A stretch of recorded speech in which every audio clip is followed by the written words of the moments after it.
পরগনার হিঙ্গলগঞ্জে নির্বাচনী প্রচারে তৃণমূল নেতা শহীদুল্লাহ গাজীর মন্তব্যকে ঘিরে তীব্র বিতর্ক তৈরি হয়েছে।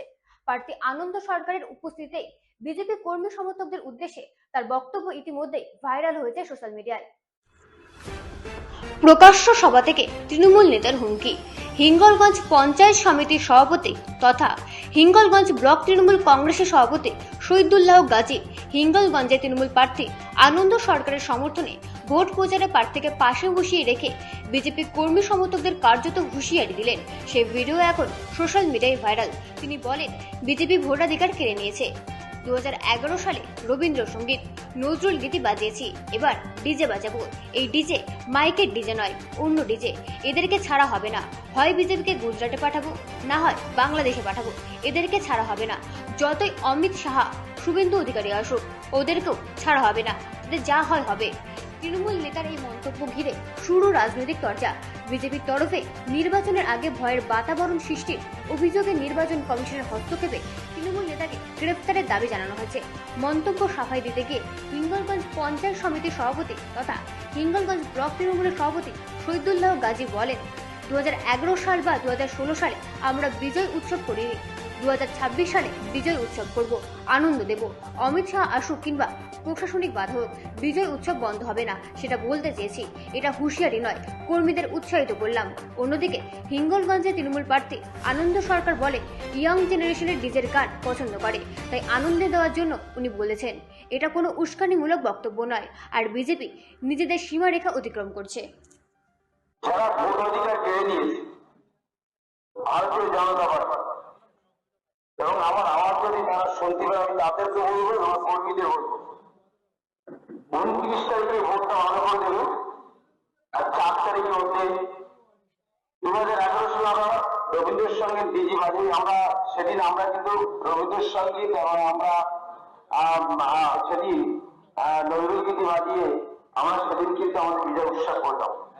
এবার ডিজে বাজাবো। ডিজে মানে বুঝতে পেরেছেন তো, মাইকে ডিজে না। সেই ডিজে কি ডিজে, ওদেরকে প্রমাণ করে দেওয়া সমাজ থেকে যে ওরা প্রমুখভাবে ওরা উন্নয়ন দেখতে পারে না। ওরা মানুষই ভোটাধিকার সংশোধন করতে একটা মানুষ যখন আমার এতে যাবে এবং মানুষ আসতে গিয়ে মানুষ আক্রমণ করে, মানুষ মৃত্যু হলো, ভোটের দিন কত মানুষ মারা যাবে যে আমি আমার ভোটটা দিতে পারছি না। ওদেরকে ছাড়াবে। আমি চাইতে বলছি ওদেরকে ছাড়াবো না। আমি তোমার থেকে নটা টিভিতে থেকে আমি ছাড়বো না। আজকে মানুষের চোখের জল হচ্ছে, ওদের আর সঞ্চার করবো না, এদেরকে বাংলাদেশ সরকারকে ছাড়াবো, সেটা করে দেবো।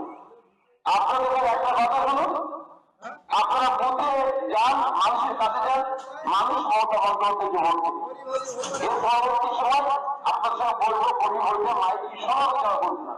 ওরা যেটা চাইছে সেটা আপনার করি না বলবেন। যতই নরেন্দ্র মোদী, যতই এদের অমিত শাহরা এবং যতই এদের শুভেন্দু অধিকারী আসুন না কেন, ওদেরও ছাড়া হবে তাতে যা হবে এই কথাগুলো বলছেন। যারা ভোটাধিকার কেড়ে নিয়েছে ভারতীয় জনতা পার্টি 29 তারিখে ভোটটার পরে আমরা 11 সালে রবীন্দ্রসঙ্গীত বাজিয়েছিলাম, নজরুল সঙ্গীত বাজিয়েছিলাম, এবার ডিজে বাজাবো। ডিজে মানে বুঝতে পেরেছেন তো, মাইকের ডিজে নয়। বিজেপিকে গুজরাটে পাঠাবো, নতুবা বাংলাদেশে পাঠাবো। আগামী দিনে যতই অমিত শাহ আসুক, নরেন্দ্র মোদী আসুক, ব্যবস্থা হবে।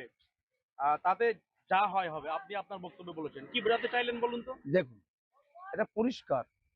আমরা তো অ্যাকচুয়ালি রবীন্দ্রসঙ্গীত নজরুলগীতি বাজিয়ে মানুষকে আমরা করে দিয়েছি। আমরা যে মানুষকে তো এই আনন্দের মাঝকে থাকতে হবে, আমরা আনন্দ করবো। পরিষ্কার কথা হচ্ছে, আমরা আনন্দ 2011 সালে করিনি, 2016 করিনি, 2021 করিনি। আমরা মানুষকে আনন্দ দেইনি। আমরা 5 মিনিট 10 মিনিট একটা বিজয় উৎসব হয়েছে, মানুষকে ওই দিন আনন্দ করে তারা আনন্দময় অবস্থা, তারা যত অনুষ্ঠান করবে সেই অনুষ্ঠানেই তারা করবো। তাদের অমিত শাহ আসুক আর যাই করুক আর প্রশাসনিক ভাবে যাই বাধা হোক, সেদিন আমরা কিন্তু আমাদের অনুষ্ঠানটাকে থামবে না। আপনি কি হুঁশিয়ারি দিচ্ছেন বিরোধীদের? হুঁশিয়ারি কি আছে এখানে? আমার কর্মীদের আমি উৎসাহী করবো। হুঁশিয়ারি কি আছে? বিরোধীদের কথা বলবে। কোথাও কি আইন হাতে তুলে নেওয়ার ব্যাপার রয়েছে? না উস্কানি? না না না, আমরা কোনো আইন হাতে নিয়ে রাজনীতি করি না। আমরা রাজনীতি করি না, আমরা আইন হাতে তুলে রাজনীতি করি না। Thank you. আপনার আগামী দিন শান্তি শৃঙ্খল ভাবে মানুষ হিঙ্গলগঞ্জের বাসী সুস্থভাবে তাদেরকে ভোটাধিকার, তাদের ভোট দেওয়ার জন্য আমরা আহ্বান জানাই। Thank you. উনি একটা সভাতে বলেছেন আমরা রবীন্দ্রসঙ্গীত বাজিয়েছি, নজরুল গীতি বাজিয়েছি। 2026 সালে জেতার পরে আমাদের যে ইয়াং জেনারেশন আছে তারা তো রবীন্দ্রসঙ্গীত নজরুল গীতি পছন্দ খুব একটা করেন না। এখন ইয়াং জেনারেশনটা ডিজের গানটাই ভালো পছন্দ করে। তাই বলেছেন জয়লাভের পরে ইয়াং জেনারেশন আছে যারা, তারা ডিজে বাজিয়ে আনন্দ করবে। কোথাও কি কোনো উস্কানিমূলক বক্তব্য বলে মনে করছেন এটা?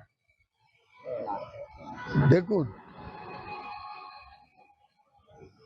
সীমারেখাটা অতিক্রম করাটাই হচ্ছে বিজেপির মূল কাজ।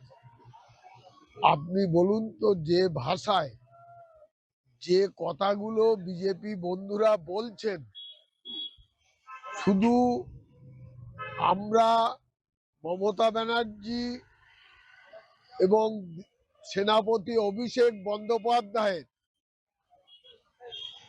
দীক্ষায় দীক্ষিত তৃণমূল কংগ্রেস কর্মী, তাই আমরা এখনো সমস্ত পরিবেশটাকে মানিয়ে চলার চেষ্টা করছি। আমি গতকাল নমিনেশন দিলাম, আমার সামনে রেখাদি বসে আছে, দুজনের মধ্যে সৌজন্য সাক্ষাৎ বিনিময় করলাম।